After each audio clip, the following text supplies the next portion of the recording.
walking. And no. I wanted to go sit in the cabin in the Smokies. My will was to go sit in the cabin in the Smokies. Olivia's will was to go to enjoy Disney's World. Guess whose will happened?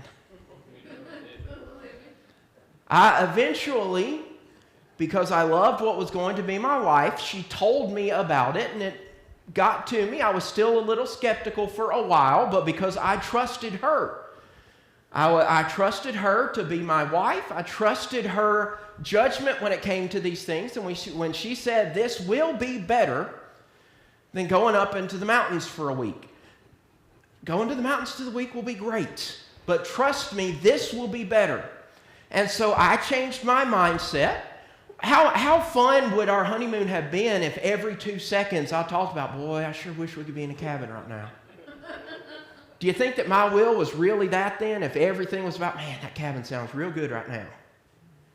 I had to invest. I had to decide. I had to make the choice to say, this is what I'm going to want. It's not the first thing that I wanted. And now here we are, almost 10 years later. Do you think that was the right choice? Sure. For me? Yes. Based on how I've reacted? Based on, if you go look in my office, if you look at my watch that's constantly showing Mickey heads, if you talk, anytime we want to go on vacation, it's wanting to go there. It wasn't the first option, but because I changed my will to what somebody else wanted, their will became my will. So that means that the desires of her heart became the desires of my heart. Beyond that, we need to make sure our heart follows the desires of God's heart. Now, do we know what God's desires are? What are God's desires? We can if we study. We can if we study. What are God's desires? If I want my desires to be God's desires, what are those? Faithfulness.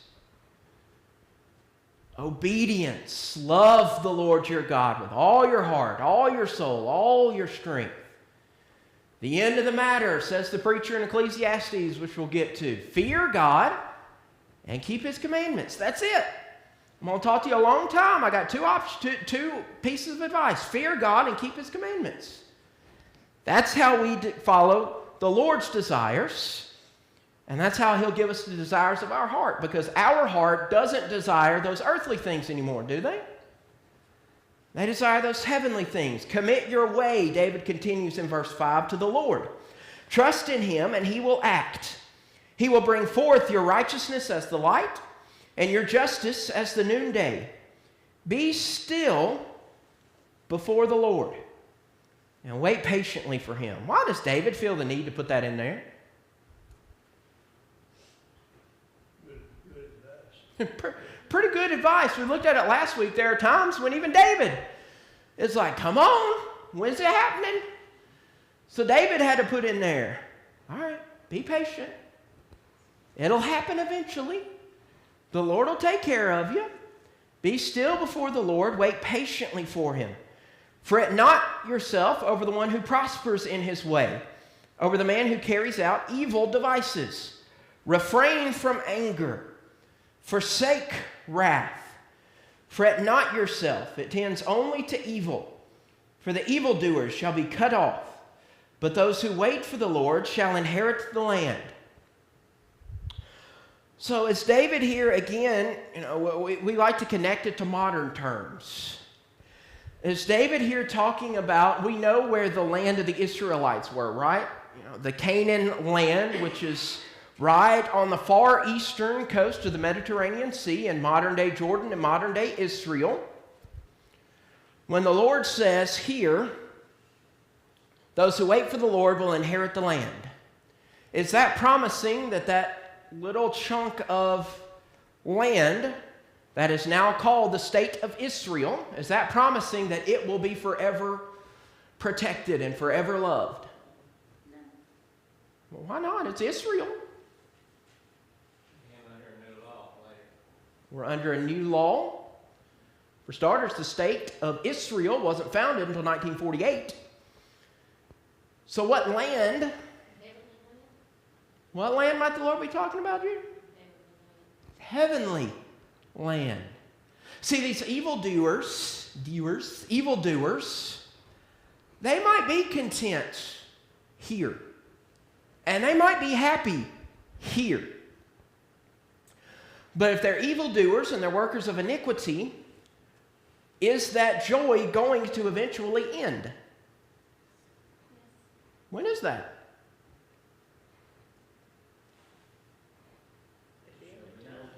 The end of time, at their death. And while it is possible for us to enjoy things of this earth, right?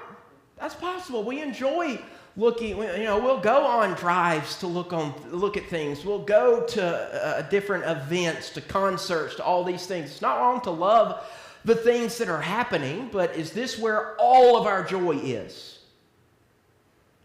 We haven't seen our real joy, have we?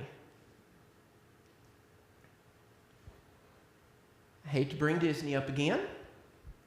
Actually, no, I don't hate to bring up Disney again, but here we go. We're in our bus. We're on our way up to. I hadn't gotten to the happiness yet. We're on our way to Main Street, USA. Not even there yet. We can kind of hear some of it. We can kind of see a little bit of it. We get a general understanding. Why am I so ecstatic? I'm not there yet. You've never been there and you're hoping it will be a joy. Trust, when my wife says it is a wonderful place, I trust that. And I have this anticipation, this excitement to be there. Is anything going to stop me from jumping through that turnstile? Well, that security guard sure did get upset when he made me stop to look through my water bottle. Did you feel bad or what was it, get in $130, $40? So now we are promised a place that is not the happiest place on earth, but the happiest place ever conceived. Beyond that. Can we catch glimpses of it? When do we catch glimpses of that glorious place? Wake up, see a sunrise, or sunset. We wake up, we see the beauty of the earth. What gets me is, if you're in a good congregational singing and there's hundreds of thousands singing and you go, this is what we're going to be doing in heaven. And you get excited and you get goosebumps and everything. And just like Olivia told me, trust me, it's going to be worth it. Do we have something similar? John gives us a glimpse of it in Revelation. John gives us a glimpse of it. Jesus says, I go to prepare a place for you. What's going to stop us from getting there? Us. And us getting in our own ways. That's the land we want to inherit. We may have some happiness here, but it's nothing compared to that happiness that He's provided for us. And if we look for the right things here on earth, we're going to get a glimpse of it. Church, present here when He's with us as we're worshiping. I mean, that's one of those things. If you don't like worship now, you're not really going to like heaven all that much if you don't like worshiping. Because that's all heaven's going to be. So David continues, and just a little, no more. Be there, but the meek shall inherit the land, and delight themselves in abundant peace. The wicked plots against the righteous, and gnashes his teeth at him. But the Lord laughs at the wicked, for he sees that his day is coming. Why would the Lord laugh at the wicked?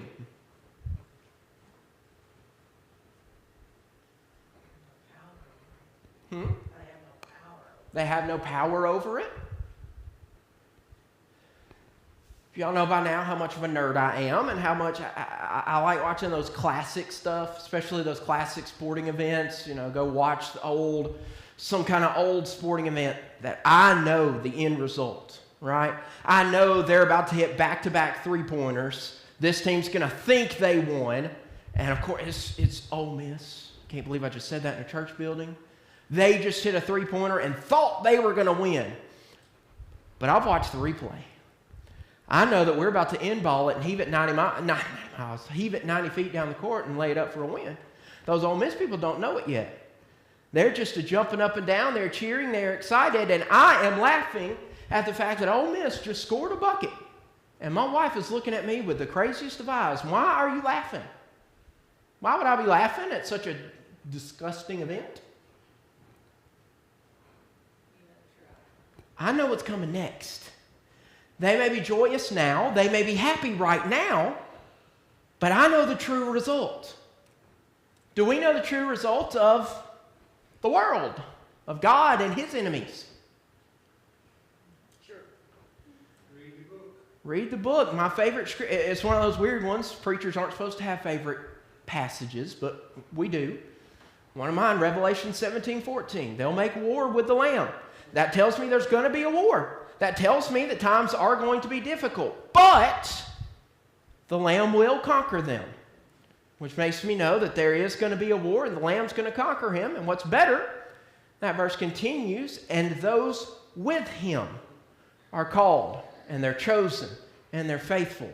And so with that kind of comfort, I'm with God. And I see the wicked prospering, and they're laughing, and I know the end result. I'm trusting in God. I'm following his commands. The wicked draw the sword and bend their bows. They bring down the poor and needy. They slay those whose way is upright. Their sword shall enter their own heart, and their bows shall be broken. Better is the little that the righteous has than the abundance of many wicked. Tell me about verse 16. Better is the little that the righteous than the abundance of the wicked.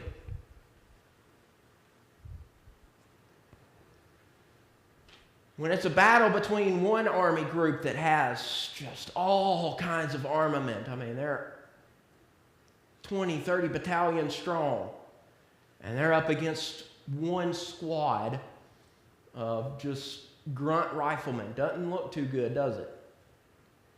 But David says, better is the little that the righteous has.